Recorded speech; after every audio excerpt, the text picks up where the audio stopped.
Hello everyone, I hope you all are doing well. So I like you कहता वो तो वहाँ से जाने लगा था, ये रोक देती है। इसके बाबा ने तो मम्मी के घर अब रहने पे इस पे पाबंदी ही लगा दी थी। तो पाई अब एक जगह स्टे करने की से ऑफर करती है कि तुम वहाँ आराम से रह सकते हो, टेंशन बिल्कुल भी मत लेना, मैं हूँ ना तुम्हारे साथ। वो भी फाइनली मान ही गया था, आखिर को ये बार बार उससे कह जो रही थी। जॉन मैडम ने अपना हुक्म एम्प्लॉयज़ पे चलाना स्टार्ट कर दिया था। इवन कि उसे फाक को भी अपना एक काम करने के लिए दे देती है कि वो सारा दिन करती क्या रहती है, कोई तो काम क्या करे ना। इसने आके फाक को रातों रात ही वर्क कंप्लीट करने के लिए कह दिया था कि ये जॉन मैडम की तरफ से ऑर्डर है। पाई पैन को आंटी के चमचों के पास ही लेके आई थी कि तुम इधर आराम से रह सकते हो। मजबूरी में उसे भी बात माननी ही पड़ गई थी। वह इसके अलावा उसके पास कोई और ऑप्शन तो था ही नहीं। फा को काम करते करते काफ़ी लेट हो जाती है। तकरीबन सभी एम्प्लॉयज़ ही वहाँ से जा चुके थे। थोंग को उसकी थोड़ी सी फिक्र तो होने लगी थी, सो वो अभी वहाँ से नहीं जाता बल्कि बाहर ही बैठा उसके आने का वेट ही कर रहा था।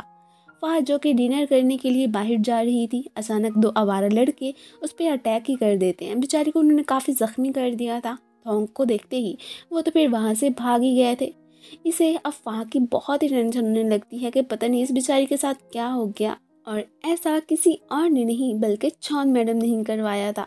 पाई और पैन अभी आंटी खौर वाले मामले को लेकर ही डिस्कशन कर ही रहे थे कि ऊपर से थोंग कॉल करके उसे वहाँ के साथ हुए इंसिडेंट का बता देता है। ये दोनों ही उसे देखने के लिए हॉस्पिटल आ चुके थे। थोंग को तो यहाँ पे पैन का आना बिल्कुल भी अच्छा नहीं लगा था। अब उसने पाई और फात दोनों को ही घर ड्रॉप करने का डिसाइड कर लिया था। पैन तो खैर फिर वहाँ से चला ही जाता है। मम्मी डिस्चार्ज होकर घर आ चुकी थी। पहले से तो काफ़ी उनकी कंडीशन बेहतर लग रही थी। पाई इन्हें सही सलामत देख के रिलीफ फील करती है कि चलो शुक्र है आंटी, आप ठीक तो हैं।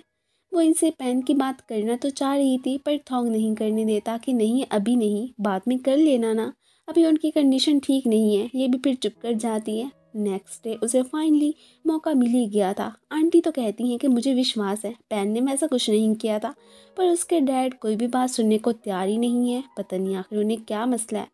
इन लोगों ने पैन से रेंट मांग लिया था कि तुम इधर फ्री में बिल्कुल नहीं रह सकते हो। अब ये बेचारा थोड़ा सा परेशान हो जाता है कि मेरे पास तो पहले ही पैसे नहीं है, सो अब मैं कहाँ से लाऊं।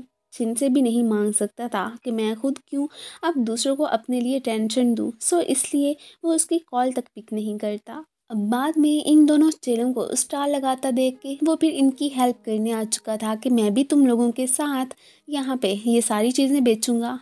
अब वो भी इसे फुल रेडी कर देते हैं कि चलो तुम्हारी हैंडसमनेस को देख के ही फीमेल्स तो यहाँ पे अट्रैक्ट हो ही गई ना। और वाकई में उनका ये प्लान काफ़ी सक्सेसफुल हो ही जाता है।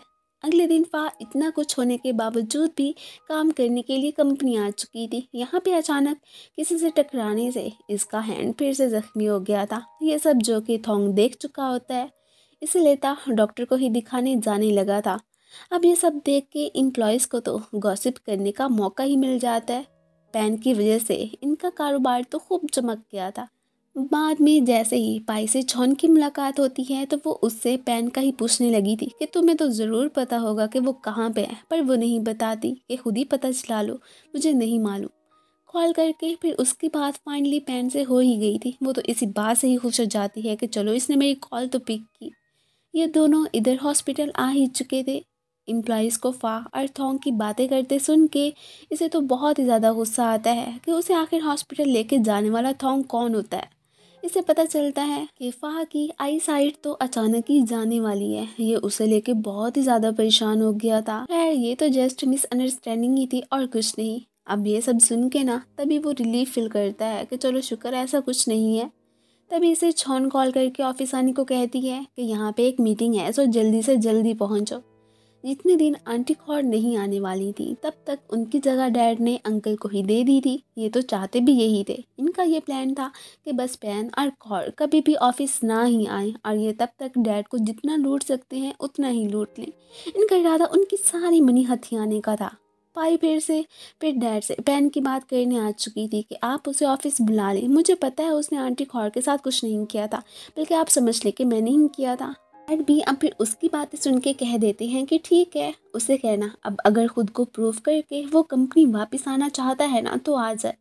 इनकी बातें अंकल ने भी सुन ही ली थी। वो उससे पेन का पूछने आते हैं कि वो किधर है, मुझे बता दो, मैंने उसकी और उसके डैड के बीच सुलह करवानी है। पर वो तो एक्सक्यूज़ करती है। ये अब किसी और को कॉल करके पाई का पीछा करने को ही कहने लगे थे।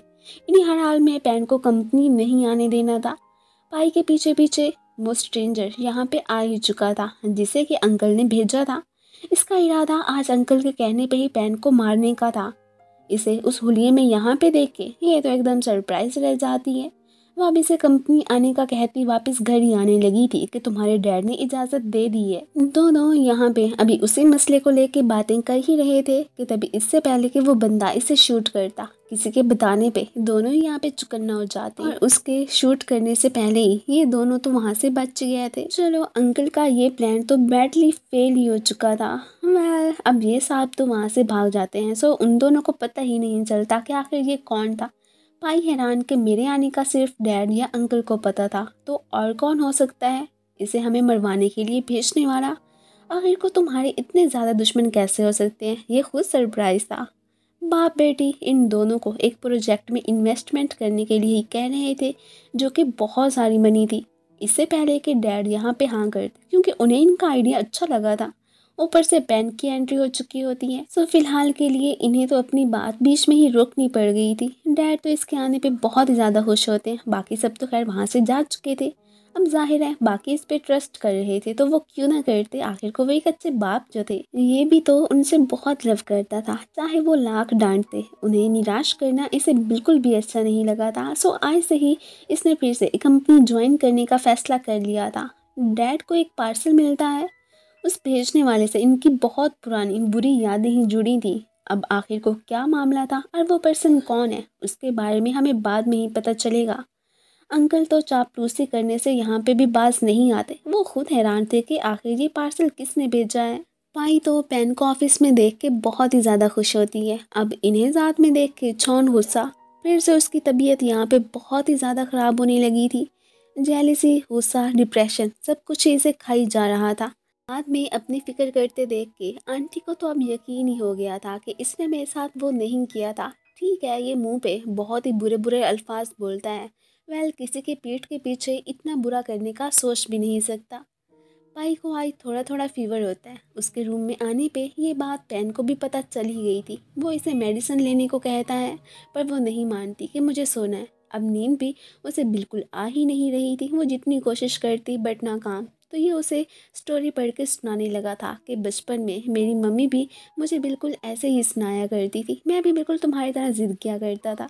अब उसे सोते देख के ये तो यहाँ पे स्माइल ही करने लगा था, और बस खुद पे कंट्रोल ना रखते हुए उसे यहाँ पे किसी करने लगता है।